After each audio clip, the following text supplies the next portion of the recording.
जिसमें अनूप सिंह चाहते हैं, अमरिंदर कुशवाहा चाहते हैं, शंकर यादविंदु चाहते हैं, निहालुद्दीन चाहते हैं और भी कोई चाहते हैं। उसके अलावा मुस्लिम चेहरा कई है। शंकर यादविंदु को टिकट नहीं मिलता है तो उनके समर्थकों का कहना है कि इस बार तो शंकर यादविंदु चुकेंगे नहीं, वो चुनावी मैदान में होंगे और चुनावी जब मैदान में होंगे तो पूरा रफीगंज का समीकरण बिगड़ सकता है। जी नमस्कार, मैं हूं चंदन भारती और हमारे साथ सहयोगी पत्रकार चितरंजन कुमार है।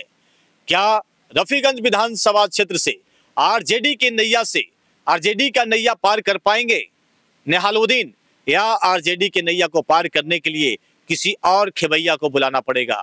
इस पर चर्चा करने के लिए हमारे साथ सहयोगी पत्रकार चितरंजन जी हैं। क्या लगता है निहालुद्दीन साहब का हालचाल क्या है? देखिए चंदन जी, बड़ा सवाल आपने किया कि क्या राजद के नैया को निहालुद्दीन पार कर पाएंगे या राजद के नैया पर कोई और दूसरा सवार होकर के राजद की नैया को पार करेगा। यह बड़ा सवाल है, बड़ी कहावत है और इस कहावत को चरितार्थ करने का अब जो है वह समय भी आ गया है। आपने पिछले बार देखा होगा, राहुल गांधी और तेजस्वी प्रसाद यादव संयुक्त रूप से यात्रा कर रहे थे औरंगाबाद में।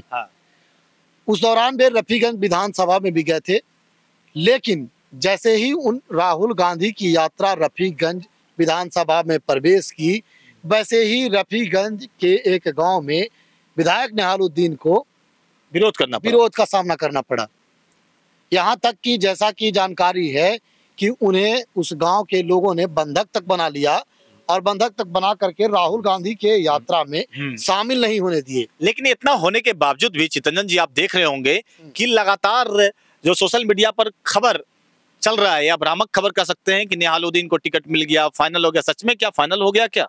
देखिए अभी अंदरूनी बात है, सब कुछ अब तक ऑफिशियली नहीं आया। अभी अब देखिए ऑफिशियली नहीं आया है, लेकिन अंदर खाने से बातें निकलकर साफ आ गई है। हमने भी उनसे फोन कॉल पर बात किया था, उन्होंने साफ तौर पर कहा था कि अंदाजा पर पूरा दुनिया। शंकर यादवेंदु लगातार पटना में डेरा जमाए हुए हैं अपने समर्थकों के साथ में। बिल्कुल, शंकर यादवेंदु अपने समर्थकों के साथ ही नहीं, उनके पैरवी करने वाले जो बड़े नेता हैं वह भी लगातार संपर्क में है और लगातार पार्टी कार्यालय में पहुंच रहे हैं।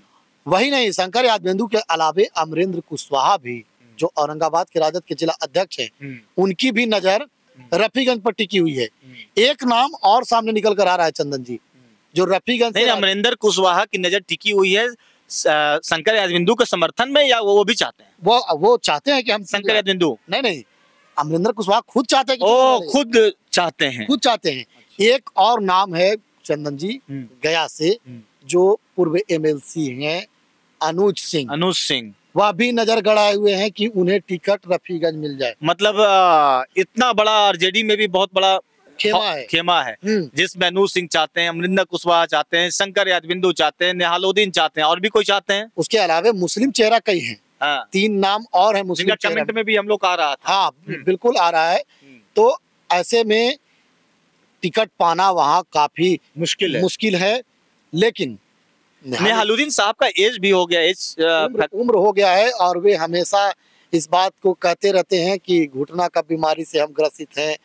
क्षेत्र में नहीं रहने पर जनता जब सवाल रिस्पांस नहीं मिल पाता है। नहीं, क्षेत्र की जनता जब सवाल उनसे करती है कि विधायक जी कहाँ हैं, तो वो साफ बोलते हैं कि घुटना का इलाज कराने के लिए हम दिल्ली आ गए हैं, बीमारी का इलाज कराने के लिए हम दिल्ली में हैं, इस वजह से क्षेत्र में नहीं आ पाए हैं।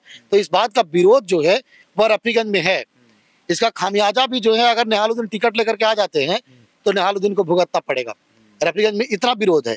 लेकिन अगर टिकट कोई और दूसरा मुसलमान को रफीगंज से मिलता है तो ये सब कुछ भूल करके वहाँ के लोग जिस प्रकार से निहालुद्दीन को विधायक बनाए थे, फिर पुनः उसी तरह से समर्थन जो है वह राजद पार्टी को देंगे।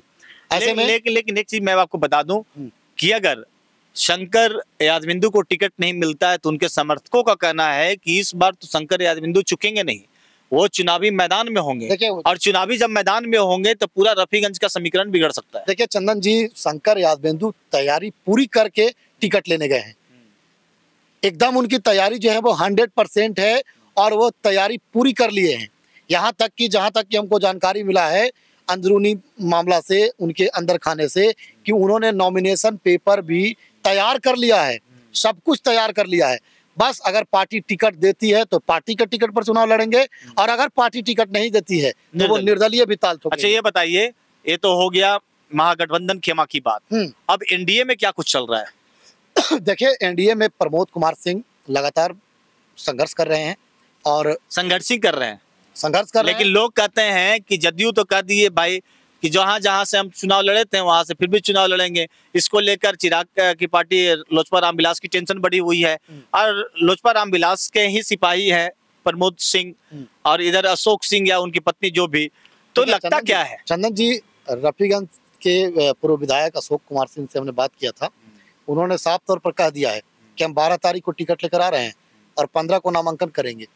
तो अशोक सिंह ने यह साफ कर दिया, लेकिन हमें एक जानकारी और प्राप्त हुई है कि पूर्व एमएलसी पूर्व विधान पार्षद शिक्षाविद डॉक्टर शंकर दयाल सिंह के पुत्र जो हैं प्रभात रंजन उर्फ दीपक सिंह, वह भी पार्टी कार्यालय में नजर गड़ाए हुए हैं और यहाँ तक उनसे भी जानकारी हमने लिया है तो उन्होंने भी कहा है कि टिकट मुझे प्राप्त होने वाली है और पार्टी ने हमें निर्देशित भी कर दिया है।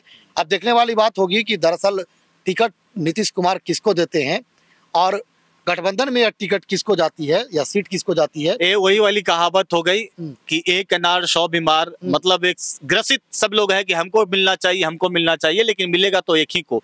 लेकिन कहीं ना कहीं आपको नहीं लगता है कि इस बार अगर टिकट किसी को मिले, अगर लोजपा रामविलास को टिकट मिल जाता है तो क्या अशोक सिंह वहां से निर्दलीय चुनाव लड़ सकता है? नहीं, देखिए वो पार्टी के बहुत समर्पित व्यक्ति हैं, इसमें कोई दो राय नहीं है। पार्टी उन्हें टिकट ना देगी तो वे चुनाव नहीं लड़ेंगे। वो पूर्व में भी कहते आ रहे हैं कि एनडीए को वोट दीजिएगा, जो सिंबल लेकर आएगा उसको वोट करिएगा।